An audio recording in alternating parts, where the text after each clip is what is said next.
నిన్న ఆయన పేరు కూడా ప్రస్తావించకుండా చనిపోయినటువంటి వ్యక్తి కుటుంబాన్ని అగౌరవపరుస్తూ ఆ గొర్రెల కాపరి అని మాట్లాడడం జరిగింది. ఆయన పేరు దానేష్ ప్రతిపక్ష నేతని చెప్పుకుంటూ ఉంటాడు జగన్మోహన్ రెడ్డి గారు. 11 వచ్చినటువంటి ఈ జగన్మోహన్ రెడ్డి గారు పదే పదే ఈ పర్యటన చేస్తూ ఉంటాడు కదా, అందుకని చెప్తున్నాం సార్. ఆయన పేరు దానయ్య, ఆయనకు బిడ్డలు ఉన్నారు, భార్య బిడ్డలు ఇద్దరు ఉన్నారు.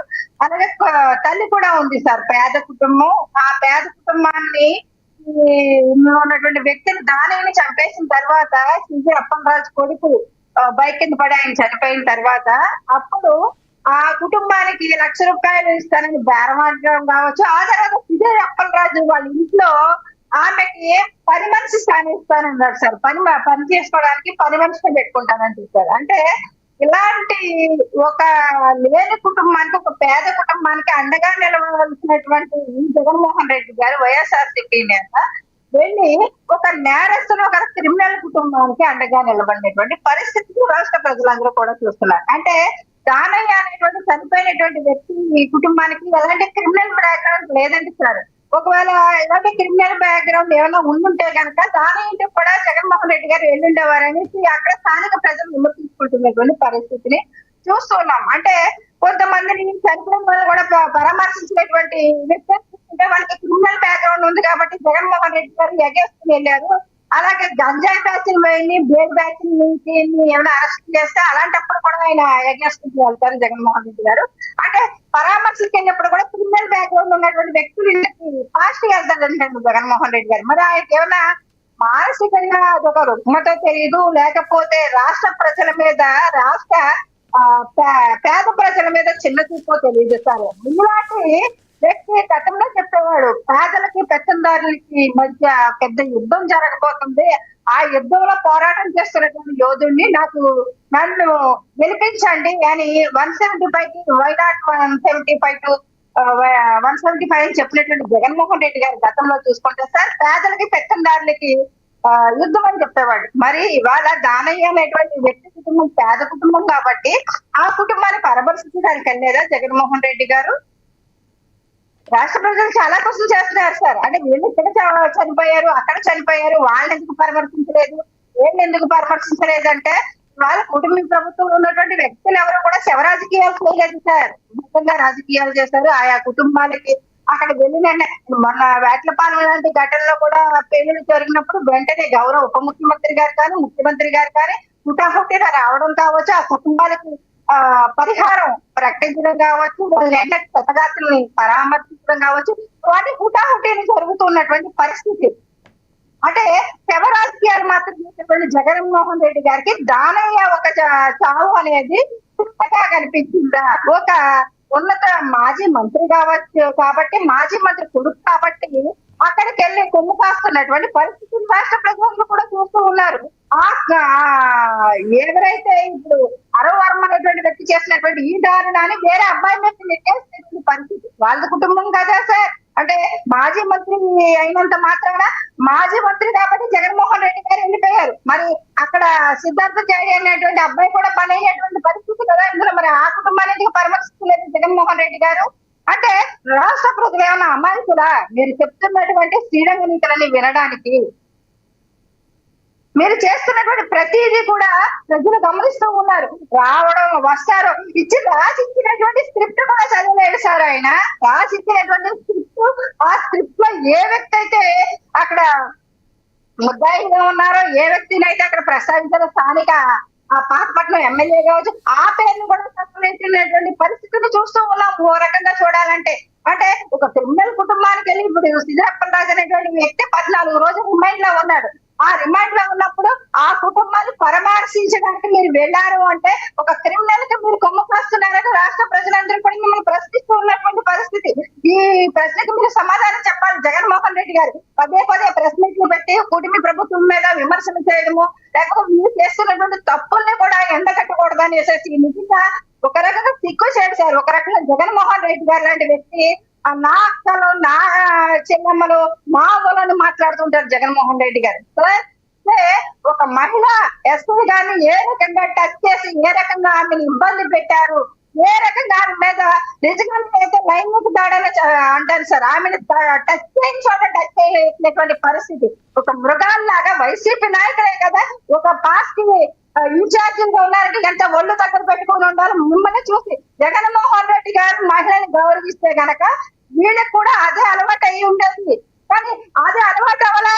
వీళ్ళు అందరూ కూడా ఒక ఆకతాయితంగా గతంలో ఒక బ్లేడ్ బ్యాచ్ ని గంజాయి బ్యాచ్ ని ఏ రకంగా ఎంకరేజ్ చేశారో ఈ రోజు కూడా అదే విధంగా జగన్మోహన్ రెడ్డి గారి ప్రవర్తన తీరు ఉండడం అనేది నిజంగా ఒక మహిళా ఎస్ఐకే రక్షణ లేనప్పుడు ఒక మహిళా ఎస్ఐ ఒక స్టూడెంట్స్ కోసం వస్తారు, అనేక విధులు నిర్వర్తిస్తున్నప్పుడు వాళ్ళ ప్రోటోకాల్ వాళ్ళ విధులు వాళ్ళు నిర్వర్తించుకుంటూ వెళ్ళిపోతూ ఉంటారు. కానీ మహిళల్ని టచ్ చేసినటువంటి ఈ వ్యక్తుల్ని నిజంగా దీన్నైతే మాత్రం ఖచ్చితంగా దాన్ని ఖండిస్తున్నాను సార్. ఎందుకంటే అనేక విఐపీలు అనే కాదు, చాలా మంది మహిళలు ఆడపిల్లలు అనేక చోట్లకి వస్తూ ఉంటారు. అలాంటి చోట్ల కూడా మహిళలకి చాలా భద్రతగా పోలీసు వ్యవస్థలో ఉన్నటువంటి మహిళా కానిస్టేబుల్స్ కావచ్చు, ఎస్ఐ నుంచి సిఎల్ వరకు కూడా వీళ్ళందరూ పని చేస్తూ ఉంటారు. ఒక జన సమూహం మధ్య ఒక లేడీ సింహంలాగా వెళ్తారు ఆడపిల్లలు తాత యూనిఫామ్ వేసుకున్నారంటే.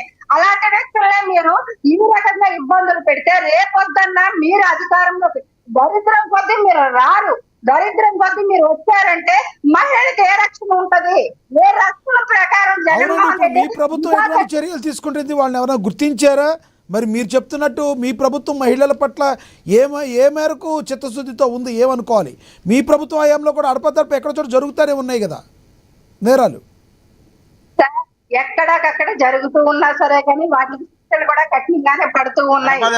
ఎవరు కూడా చేతులు కట్టుకొని ఉండలే. ఎందుకంటే ప్రతి చోట కూడా జరిగిన ప్రతి చోట కూడా ఎంక్వైరీ జరుగుతుంది, వాళ్ళ మీద యాక్షన్ తీసుకోవడం కూడా జరుగుతుంది. అంతే తప్ప మహిళల మీద మీరు ఇష్టం వచ్చినట్టు మానవ మృగాలుగా ప్రవర్తించండి, మీరు ఇష్టం వచ్చినట్టు చేసుకుని వెళ్ళిపోండి అని వాళ్ళ కూటమి ప్రభుత్వం ఉన్నటువంటి పవన్ కళ్యాణ్ గారు కానీ గౌరవ ముఖ్యమంత్రి గారు కానీ మంత్రులు కానీ ఎవరు కూడా చెప్పలేదు సార్. ఎక్కడెక్కడ తాట తీసేయండి తప్పు చేస్తే ఆ తన మనాన్ని చూడొద్దని చెప్పినటువంటి పరిస్థితిని పదే పదే లా అండ్ ఆర్డర్ ఫెయిల్ అవ్వద్దు. అది నిజంగా ప్రతిపక్ష వ్యక్తుల మీద దాడి జరిగినా సరే కానీ మీరు యాక్షన్ ఎందుకు తీసుకోవడానికి వెనకాడుతున్నారు అని చెప్పినటువంటి మహోన్నతమైనటువంటి మా జనసేన పార్టీ అధినేత పవన్ కళ్యాణ్ గారు సార్. ఎక్కడ ఏం జరిగినా సరే కానీ మీ ఒక ఎస్పీ గారు కూడా ఇక్కడ మా జిల్లాలో చెప్పడం జరిగింది. ఎమ్మెల్యేలు ఎవరిని రేపులు చేస్తున్నారు, ఎవరిని కడుపులు చేస్తున్నారు. నా దగ్గర నుంచి కూడా ఫోన్ రాదు కానీ ఇక్కడ మీరు ప్రాథమిక హక్కులకి భంగంగా విధంగా ఎవరు ప్రవర్తించినా సరే కానీ తాతకి వదిలిపెట్టండి అని ఇక్కడ స్థానిక ఎస్పీ గారికి కూడా కాకినాడ మీటింగ్ లో చెప్పడం జరిగింది సార్. వాళ్ళు మోహన్ రెడ్డి గారిని నమ్మారంటే జగన్మోహన్ రెడ్డి గారు చూసి నవ్వాలి సార్. రాష్ట్ర ప్రభుత్వాన్ని చూసి నవ్వేటువంటి హక్కు మీకు లేదు. ఎందుకంటే ఉంది కాబట్టి పిఠాపురాన్ని చూసి నవ్వుతున్నారో ప్రజలు గుండెల్లో పెట్టుకుని పవన్ కళ్యాణ్ గారిని బట్టలు ఎత్తిన చూసి నవ్వుతాడమ్మా. మొన్న మా గుంటూరులో మహిళలు చెప్తుంటే ముఖ్యమంత్రి గారు డిప్యూటీ ముఖ్యమంత్రి గారు స్పందించినారు చూడు, దాన్ని చూసి నవ్వుతుందా. అరవశ్రీధరు ఒక ఎమ్మెల్యే రేప్ చేసి కడుపు చేసి మళ్ళా పోలీసులు లాంటి తీసుకొని కొట్టారు చూడు, దాన్ని చూసి నవ్వుతాడు. మనం కూడా చెప్తే తల్లి ఆడల గురించి మహిళల గురించి దయ్యాలు వేదాలు వల్లించుకుంటుందమ్మా. ఆశ్రయంగా ఇతరే చెప్పొద్దని మాట్లాడే అర్హత మీకు లేదు. దయచేసి మీరు మాట్లాడిన కోరుకేదో మీరు అధికారంలో ఉన్నప్పుడు మహిళలు ఏ రకంగా ఇబ్బందులు పెట్టారు, పోలీస్ స్టేషన్ సెటిల్మెంట్లు అడ్డాలు చేశారు. ఇవన్నీ రాష్ట్ర ప్రజలు ఎవరో మర్చిపోలేదని ఫోన్ ఇస్తే పోలీసులు వచ్చేస్తారు. మాట్లాడితేనేమో మా జగన్మోహన్ రెడ్డి పరిగెత్తుకొచ్చేస్తారని చెప్పినటువంటి కబుర్లు ఏమైనాయో, ఎంత మంది ఆడబిడ్డలో ముసుగులు తగిలి జగన్మోహన్ రెడ్డి పడిపోయాడో రాష్ట్ర ప్రజలు ఎవరో మర్చిపోలేదండి. ఇప్పుడు ముగ్గురికి జగన్మోహన్ రెడ్డి గారు కొట్టలేదు కాబట్టి మీరు ఓడిపోతారని చెప్పి మీరే ఒప్పుకొని జగన్మోహన్ రెడ్డి గారిని ఎటు మనం గెలుస్తాడు ఆయన మనం ఓడించలేమని చెప్పి మీరే ఒప్పుకొని 3 పార్టీలు కలుపుకొని ఈవీఎంలు కలుపుకొని గెలిచిన తర్వాత ఈ రోజు మహిళల తల్లులను మహిళల పిల్లలను హాస్టల్లో ఉన్నటువంటి చిన్న పిల్లలను మొత్తం రేపులు చేయడము, కడుపులు చేయడము, వాళ్ళని కొట్టడము, వాళ్ళ మీద కేసులు పెట్టడము, మాట్లాడిన వాళ్ళ మీద కేసులు పెట్టడము, మీ ఇష్టం వచ్చినట్టు నరహంతకుల పరిపాలనలాగా దరిద్రంగా ఆంధ్రప్రదేశ్ ఉందని ప్రజలు అనుకుంటున్నారమ్మా. నేనల్లే రాష్ట్ర ప్రజల కోసం ఆలోచిస్తాడా? జగన్మోహన్ రెడ్డి గారు నిన్న బయట వెళ్తుంటే 160 అర్జీలు ఇచ్చినారు. 160 అంటే అర్జీలు ఇక్కడ మోహన్ రెడ్డి గారు ఏదైతే ఇప్పుడు ఈయన వెళ్ళారో సీదిరి అప్పలరాజు గారిని పలకరింపుకి వెళ్ళారు, సొంత చెల్లెలైన షర్మిల గారు చావు బతుకుల్లో ఉంటే పరామర్శించని ఒక ట్వీట్ చేయండి జగన్మోహన్ రెడ్డి గారు ఎందుకు ఇలా వెళ్ళారని అడుగుతున్నారు కూటమి నేతలు. ఇప్పుడు పవన్ కళ్యాణ్ హాస్పిటల్ ఉంటే చావు బతుకుల్లో ఉన్నాడా? ఏం మాట్లాడుతున్నారు? అదేనండి, ఎందుకు పరామర్శించలేదు? ఐసీయూ అంటే చావు బతుకులే కదా సార్. బాగలేనప్పుడు హాస్పిటల్ ఉంటారు. ఐసీయూ అంటే చావు బతుకులే కదా. కాదు సార్, మీరు పరామర్శించడానికి వెళ్ళారు కదా, సీదిరి అప్పలరాజు గారు ఏమైనా చావు బతుకుల్లో ఉన్నారా? మనిషికి బాగోనప్పుడు పరామర్శ, సొంత చెల్లెలు గారికి పరామర్శ ఎందుకు చేయలేదు అని అడుగుతున్నారు వాళ్ళు. మరి మన చిరంజీవి గారు ఎందుకు పోలేదు పరామర్శకు? అంటే ఉద్దేశంగా ఆయన అక్కడే ఉన్నారు, చిరంజీవి గారు అక్కడే ఉన్నారు. ఆయన ఒక్క ఫోటో కూడా రాలేదులే. ఇప్పుడు నా పార్టీని భ్రష్టు పట్టించినాడు, నా పార్టీని భ్రష్టు పట్టి సపరేట్ పార్టీ పెట్టుకున్నాడు, వీళ్ళ పార్టీలు యువరాజ్యం అధ్యక్షుడు ఉన్నప్పుడు నాశనం చేసినాడు, ఈయన చూడకూడదు అనుకున్నారా? ఏం మాట్లాడతారా? అవసరమా అవన్నీ? అవసరం లేని పంచాయతీలన్నీ ఎవరు ఇష్టం వచ్చినట్టు వాళ్ళు చేసుకుని మా పార్టీకి సంబంధించినటువంటి లీడర్ పైన అక్రమ కేసులు పెట్టినప్పుడు ఆ అక్రమ కేసుల కోసం వెళ్ళినాడు మాట్లాడడానికి వెళితే మీరు టైం లేకుండా చేసినారు. సరే వచ్చినారు, తర్వాత మీకు వచ్చిన బాధ ఏంది? ఇప్పుడు మీకు వచ్చిన నష్టం ఏంటి? ఆయన దారి పడుకుంటే క్షణం వచ్చా మీకు బాధ. ఇప్పుడు రాష్ట్రంలో కరువు వచ్చింది, వర్షాలు లేవు, పంటలు లేనిపోయా. రైతులకు సంబంధించి ఇన్సూరెన్స్ కట్టించాల్సిన బాధ్యత ప్రభుత్వానికి ఉంది. ఎంత పార్టీకి సంబంధం లేకపోయినా సొంత చెల్లెలు కదా సార్, చెల్లెలు కదా సార్, పార్టీలకి చెల్లెలకి సంబంధం ఏంటి సార్? ఒక పేగు తెంచుకు పుట్టారు కదా, ఒక పేగు తెంచుకు పుట్టిన సొంత చెల్లెల్ని పరామర్శించకపోవటం